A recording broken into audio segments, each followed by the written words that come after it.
అటువంటి పరమాత్మ యోగ నిద్రయందు లోకములను గమనించి ప్రబోధనైక ఏకాదశి నాడు, ఆ ఉద్ధాన ఏకాదశి నాడు, కార్తీక మాసంలో వచ్చేటటువంటి శుక్లపక్షంలో వచ్చేటటువంటి ఏకాదశి నాడు క్షీరసాగరంలోంచి లేచి ద్వాదశి తిథి నాటికి బృందావనంలోకి వచ్చాడు. ఒకనాడు మాట ఇచ్చాడు కనుక బృందకి, ఆయన తులసి బృందావనంలోకి వస్తాడు.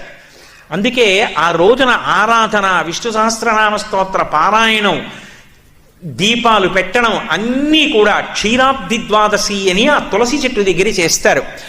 ఆ ఋతువులో తులసితో పాటుగా విశేషమైన అనుగ్రహాన్ని పరదేవతా స్వరూపంగా వర్షిస్తోంది కాబట్టి తులసి కోటలో ఉసిరి కొమ్మని కూడా గుచ్చి రెండిటి గాలిని పీలుస్తూ రెండిటికి కలిపి పూజ చేస్తారు. కాబట్టి క్షీరాబ్ది ద్వాదశి, ద్వాదశి దీపాలని ప్రత్యేకంగా దీపాలు పెడతారు.